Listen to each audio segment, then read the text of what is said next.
عليكم ورحمة الله وبركاته. أعوذ بالله من الشيطان الرجيم. بسم الله الرحمن الرحيم. In the name of Allah, most gracious, most merciful.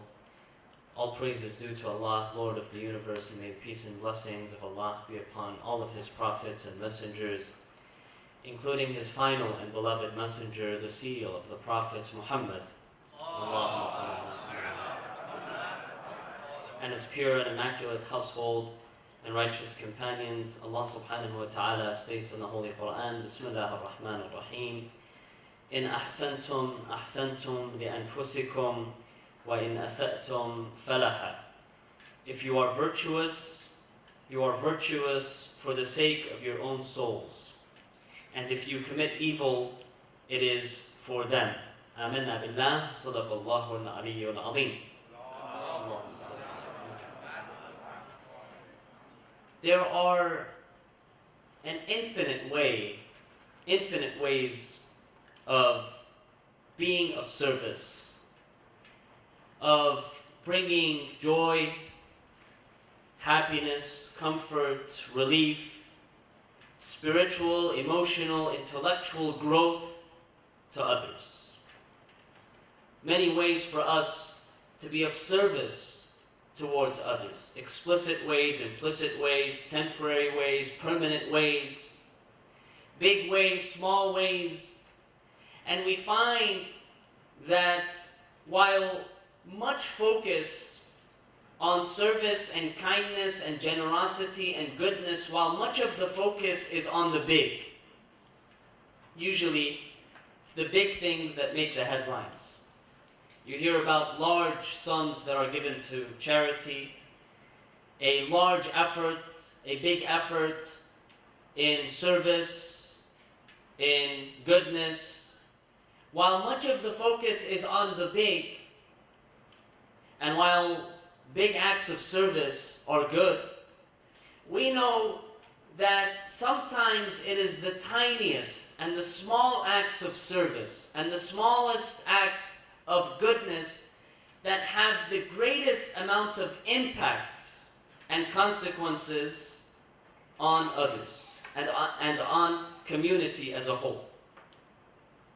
I read a story once about a king. This king had decided that he wanted to build a mosque in his capital where he lived. He wanted to build a beautiful mosque. And he wanted to build the mosque all by himself. So he stood up before his subjects, before the people, and he told them that I plan on building this mosque, and I do not want any of you to participate in the building of this mosque. I want to build this mosque all by myself. I will take care of everything, and I don't want any of you to do anything. And he warned them. He said, I warn you to try to participate in any way. I want to take care of this project all by myself. And indeed, he began the construction of this beautiful, vast mosque in his city. And of course, he had his name on the front of this project, that this project is being supported and funded and constructed by King so-and-so.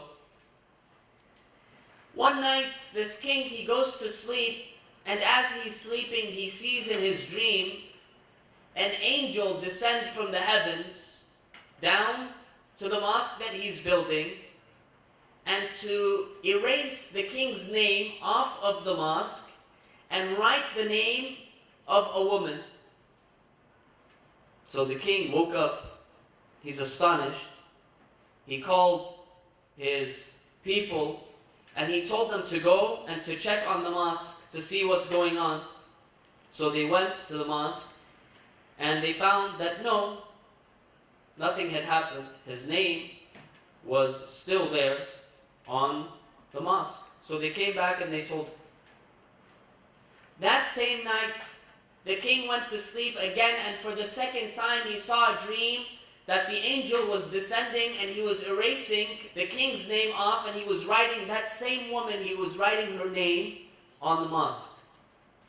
So the king, once again, he woke up, he sent his troops, his people, he sent them to go and see what happened.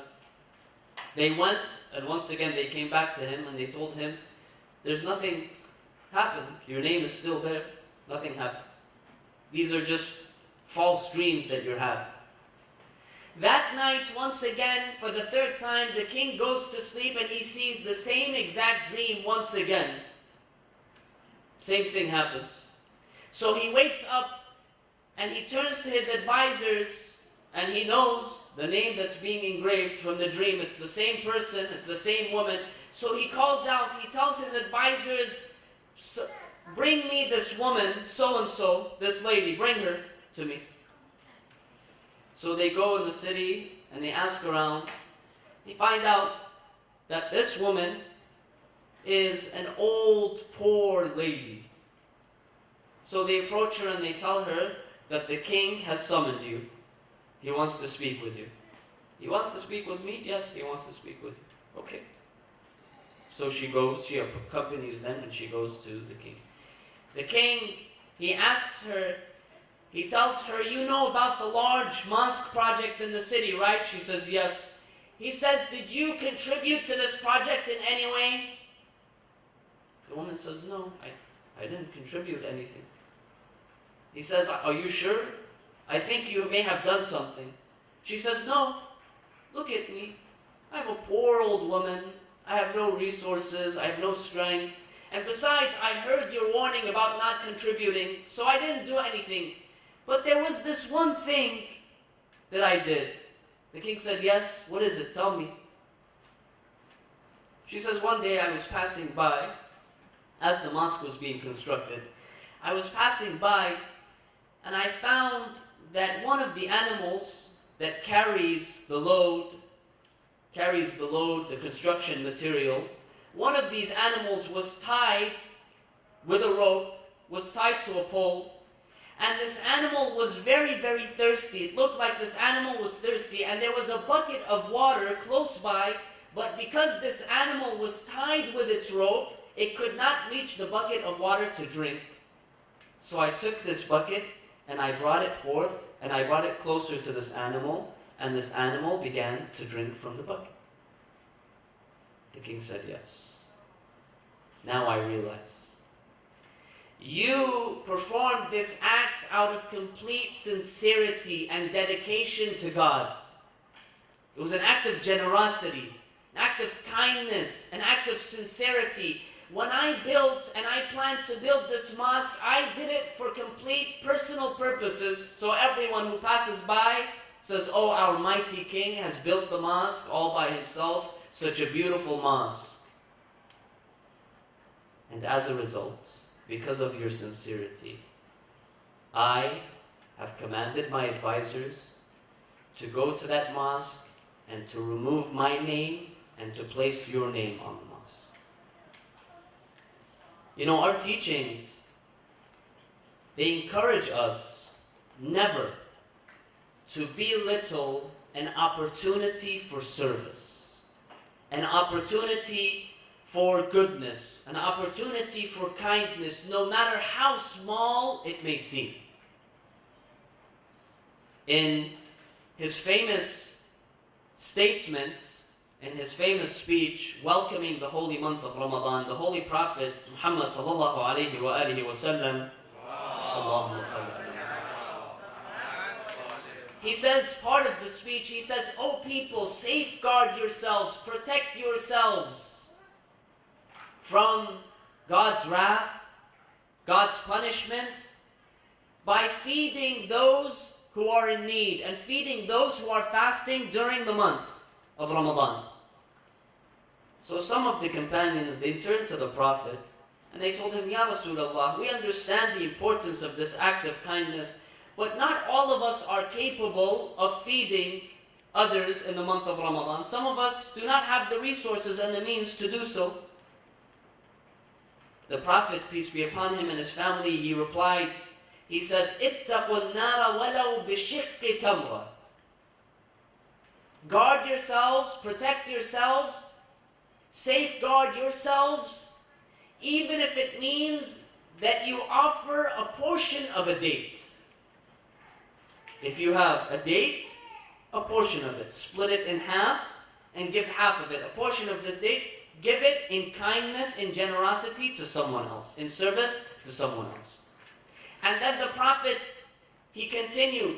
He said, اتقوا النار ولو بشربة من الماء.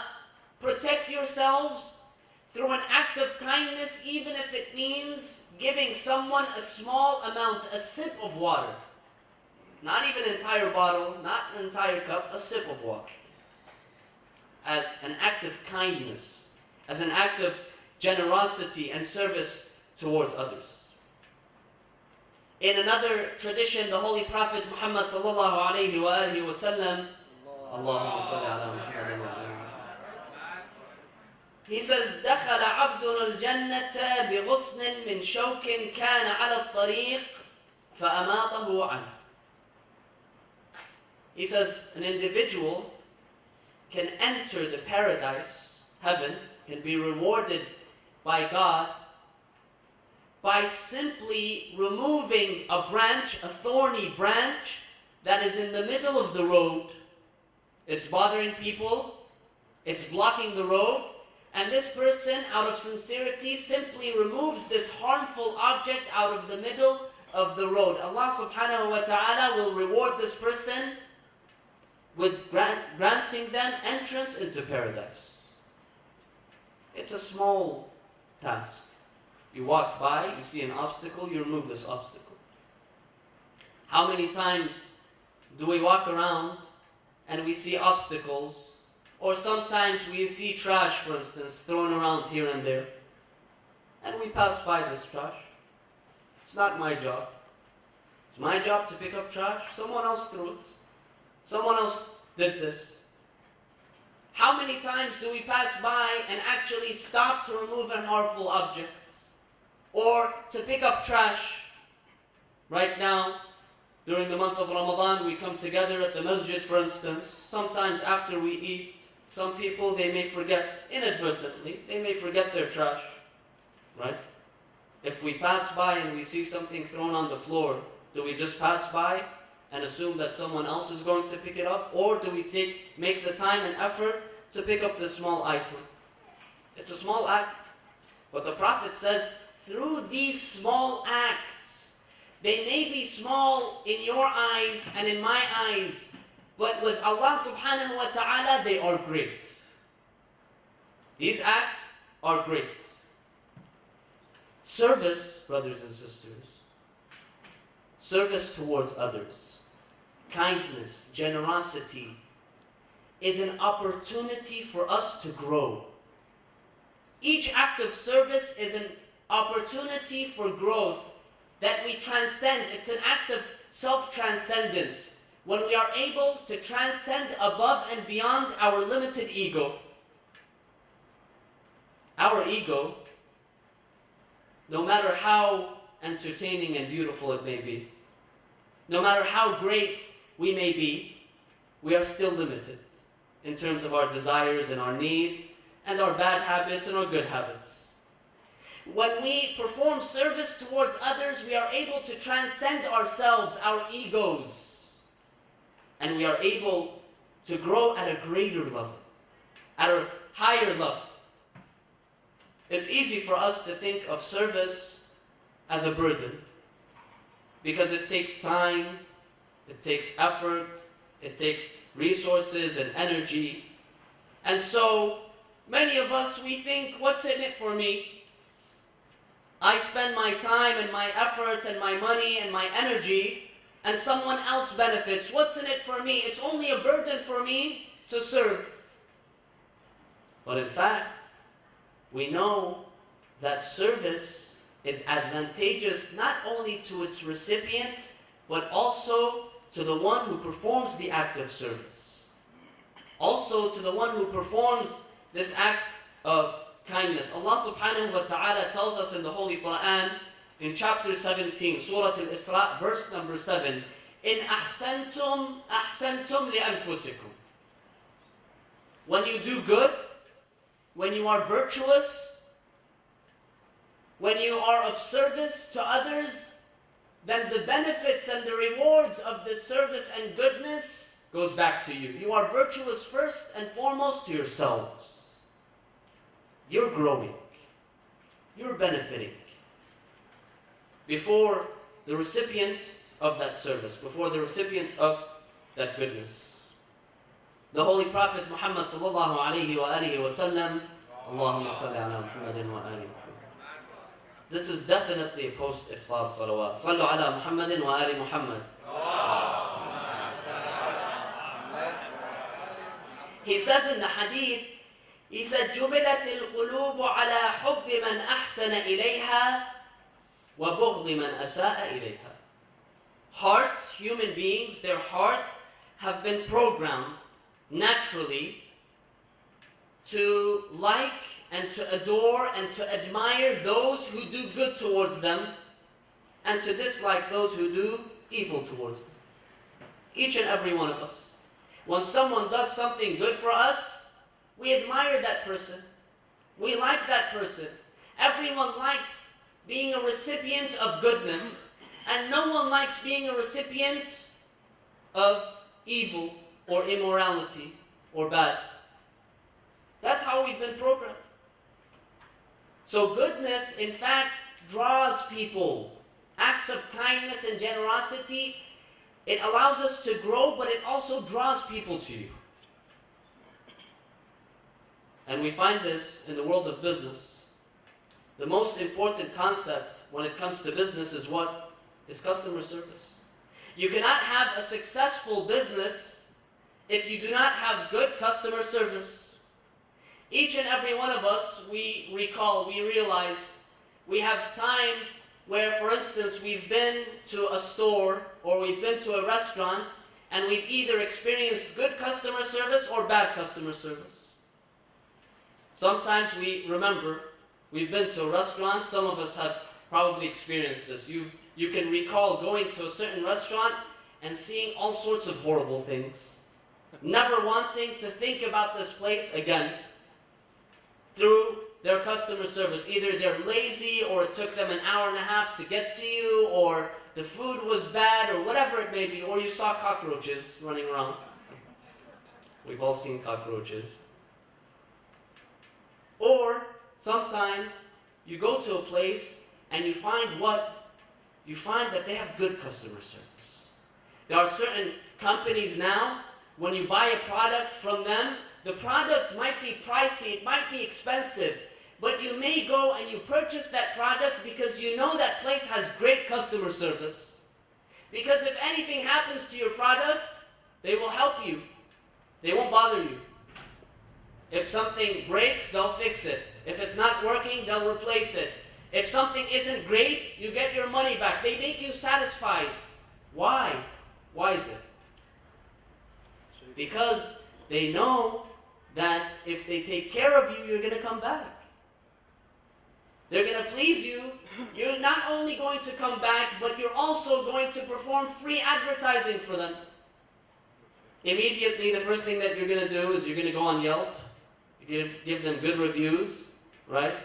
Then you're going to turn to your friends and your family members and your neighbors, and you're going to tell them about how great this restaurant was and their customer service and their product and the way that they acted with you and they dealt with you. And the same thing on the flip side. If it's bad, the first person that loses is whom? Is the company itself, the business itself. You're going to go and you're going to complain to everyone. Not only are you not going to come back, but you are going to go and give them bad publicity, bad advertising, right? And so the benefit or the harm goes back to oneself. We are told that when we serve, the goodness of this service, the benefit of this service comes back first and foremost to ourselves. And thus, offering service can be remarkably rewarding for us. And it can be good for us in terms of our growth. But it's not always appreciated. Goodness, kindness, generosity, it's not always recognized. It's not always admired. It's not always appreciated. How many parents do we have in our local communities, in our country, and across the world. How many parents spend decades of their lives taking care of their children, their every single need, everything that they need, every detail of their lives. Sometimes parents aren't able to sleep at night because they're thinking about their kids, right? They're wanting to take care. I heard a parent say yes. Right? They do everything in their capacity to care for their children. Many times, the parents, they don't receive the recognition from their children. They may in the beginning, especially when they're young. And I'm not talking about getting Father's Day and Mother's Day cards. I'm not talking about that. I'm talking about real appreciation. That when the parents themselves are at a stage where they are in need of their children, they are at either they are financially or emotionally or physically, they're in need of their children. They need their children to take care of them. How many turn away and neglect their parents? They disregard their parents when their parents need them the most. Many families, unfortunately, once the parents grow old, that's it, they're forgotten. They're placed in, senior homes, they're taken care of, and the children forget them completely. They might see them once or twice a year, Thanksgiving or, Christmas or whatnot. A few calls here and there. Otherwise, they're completely forgotten. They're not appreciated for their decades of service, for their decades of goodness. Or teachers, for instance. Perhaps the most underappreciated are teachers. Look at, in terms of their salaries, just go and look at how much teachers make. In relation to the contribution that they make, how many hours they spend with our children. And some teachers are remarkable. Some of the best human beings that I've met in my life are teachers. The way that they deal with children, with complete passion and sincerity. They love taking care of children and helping them. They're very passionate, but yet they are underappreciated. Sometimes they receive no recognition whatsoever. Many other examples we have. Nurses, for instance. Nurses do a lot in order to take care of patients. I remember a few months ago, I had severe neck and back pain. I had to end up going to the ER in the middle of the night. I went to the ER, and there, the ones who took most care of me were whom? Not the doctor, but the nurses that were there. The doctor came by, God bless his soul, he came by and he spoke to me and he told me, he reassured me there's nothing wrong with you. But most of the time, it was the nurses. They came and they gave me the medication. They came and gave me an extra pillow. They came and they asked me how I'm feeling, whether I'm feeling well or not. But no one appreciates them. They're forgotten, right? We find in many cases volunteers in a range of organizations. Volunteers never receive any recognition. Sometimes, in fact, they are treated harshly. Instead of receiving recognition and appreciation for their work, some people, they'll scold them. Some people will act with them harshly. Even cooks. Your spouse, for instance, spends 2-3 hours more sometimes preparing a delicious meal, right? With entire effort and love, and this meal is devoured in 10 minutes. And if this person is lucky, he or she may get a thank you. But that's it. There's no real appreciation. In this case goes, we can go on and on. When it comes to emergency services, right now the world, unfortunately, we see the state of the world with all of the terrorism and the extremism and the violence that's happening. Who gets the attention when these acts occur? Usually it's the perpetrators, sometimes the victims. But rarely do we appreciate those who run towards the danger in order to save people, the emergency services, law enforcement, who put themselves into danger in order to save people, in order to come to their rescue and to help them in need. They don't receive appreciation. There is no recognition. And so, in many cases, we find that service and kindness and generosity and goodness, it does not receive appreciation or recognition or admiration. But brothers and sisters, it is in fact this that is the decisive test of goodness. And that is, what is our intention when we provide service? When we do good towards others, and when we act kindly, and when we are of service, what is our intention?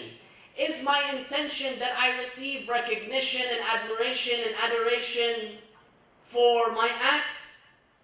Or is my intention something else? Is my intention to help others? Do I have a greater cause in mind than just recognition of my own acts? And this is why one of the many dangers of service and of generosity and kindness and goodness is the issue, what is known as charging or billing. When you basically charge for your services, you remind people of the goodness that you've done. I'm not talking about charging people in terms of work. No, you have work, you receive payment. I'm not talking about that. I'm talking about when there is an act of goodness, an act of kindness, but then what? After a while, you send a bill to this person. You remind them of this act. And sometimes parents engage in this behavior towards their children. After many, many years, their child may do something that might make them angry, and suddenly they begin to remind them of everything they've ever done for their child. You know, before you were born, you were in my womb. You know what you did to me. You know the sleepless nights that I had because of you. You know the extra hours that I had to work to pay for your college and to pay for your bills and to pay for this and to pay for that. They begin to what? They send a bill for their services. This destroys children. This destroys them. Why? Because all along they assumed that the intention for this goodness and for the service was pure, it was good. Now suddenly they realize that they're being held accountable for all of this. That the intention is not the same. Suddenly it vanishes. All of these decades of service, they vanish. In the Quran, Allah subhanahu wa ta'ala tells us, chapter 2, verse 264, Allah says, Ya ayyuhalladhina amanu, O you who believe, La tubtilu sadaqatikum bil manni wal adha. Do not annul, do not destroy your sadaqat, your acts of charity and your acts of goodness by doing what? Bil manni wal adha. Number one is pleading and the other is injury when you remind someone. There are some people, they help, they assist, but what? There are strings attached. In order for me to help you to do this, you have to do this for me. Or later on they remind them, do you remember 20 years ago when I gave you $3.50? Remember that? Don't forget, huh? Still have a favor upon you. Allah subhanahu wa ta'ala says, do not destroy the impact and the sincerity and the consequences, the positive rewards and consequences of your good acts by reminding people and by bothering them about your favors over them. Do not do so. Imam Ali alayhi salam has a beautiful hadith. In this hadith he says, إِذَا صُنِعَ إِلَيْكَ مَعْرُوفٌ فَاذْكُرْ. Anytime you are the recipient of good, someone does something good, a kind act towards you, you are a recipient of this kind act, always remember this kindness of others upon you. Never forget. Don't forget your friends, those who had favors upon you. Sometimes, unfortunately, we have people who help us, they assist us, they are good to us, but we forget about them. Once our work is complete, once our business is complete, khalas, we forget about this person. Until when? Until we are in need again, then we remember them. Imam Ali alayhi salam says, never forget the goodness that others do to you. Always remember. Always remember the goodness. Then he says, إِذَا صَنَعْتَ مَعْرُوفًا فَانْسَهُ. However, if you yourself do good towards others, then make sure that you forget about that good. When others do good to you, always remember those acts of goodness. When you do good towards others, never remember them. Forget about them. Keep them with Allah subhanahu wa ta'ala. Don't remind others of your favors upon them. Because in this way, we do what? We maintain and we safeguard the sincerity and the value of service, of goodness. When it is done purely for the sake of Allah subhanahu wa ta'ala or for a greater cause than ourselves. And thus, brothers and sisters, through service and community, we are able to grow. Individuals are able to grow, but so are communities. Communities, they grow when there is service and when there is mutual goodness and compassion and kindness. And a successful community is one in which each and every member participates in service, brothers and sisters. We can't have successful communities that only depend on some and not others, where only some individuals and some members are willing to serve and to do good, while others are only willing to be served. Unfortunately, sometimes we see that there are individuals who live their entire lives with the intention of being served, never to serve others. From the moment they're born until their last moment, every instance of their life is one in which they expect to be served by others, but never to serve others. And this is problematic. I'll give you one example. When we look at the holy month of Ramadan, many communities, they end up doing what? They end up providing, for instance, many Islamic centers and mosques, they provide iftar every single night throughout the entire month. Alhamdulillah, may Allah bless them, may Allah bless their sponsors and those who take care. But there are some people, when it comes to, first of all, the time of iftar, mashallah, you come to the masjid at the time of Maghrib, you see the cars are lined up all the way to the front of the street. Filled, there's no room. And this is great, everyone is there, they are there for prayers, and they are there for iftar. Iftar finishes, 3/4 of the people are gone, khalas. Now of course, people have work, they have their lives, that's okay, no problem. This is not the problem. The problem is when we expect only to be served, never to participate in any act of service. And there are people who expect only to be served, that they come and they eat and they are satisfied and khalas, they have absolutely no responsibility whatsoever, not even to lift up one chair, not even to lift up one bottle, not even to help support. Every night we find this, brothers and sisters. Alhamdulillah, Allah has blessed this community with a number of devout people. When we sit down to have iftar, you see a few very devout people who never receive recognition, by the way, but we have to say this, who are also fasting. They have also spent the entire day fasting, but who delay their breaking of the fast to make sure that everyone in the community is eating. Everyone has a meal, everyone has water, everyone has anything that they need. And usually it's the same people. It's part of our responsibility as a community that everyone participates in service, brothers and sisters. Now I'm not saying that everyone has to sponsor iftar, everyone has to pay bills, no, but we do in our capacity. And I began my talk with this, that our traditions and our teachings, they emphasize on even the smallest things. The smallest things. We don't have to go far. But to do a small act of kindness, a small act of service. Our holy Prophet Muhammad sallallahu alayhi wa alihi wa sallam, as the great messenger and prophet of Allah, in his great capacity, he would always serve and he would always participate in service. in every aspect. Whether it meant coming together with the rest of the community to help build the masjid in Medina, the holy mosque in Medina, with his own hands he would help build.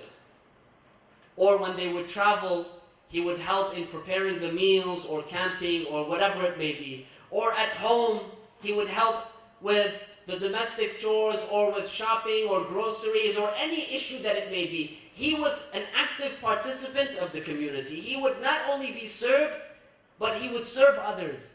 And he teaches us that in serving others, there is greatness. There is greatness in serving others. And we have many examples in history. As-Sayyida Khadija, alayhi salam, who we commemorate her death on the 10th of the month of Ramadan. Her entire life was a life of service, brothers and sisters. Her entire life was a life of service. She gave everything she had, her entire self and everything that she had, in service to others.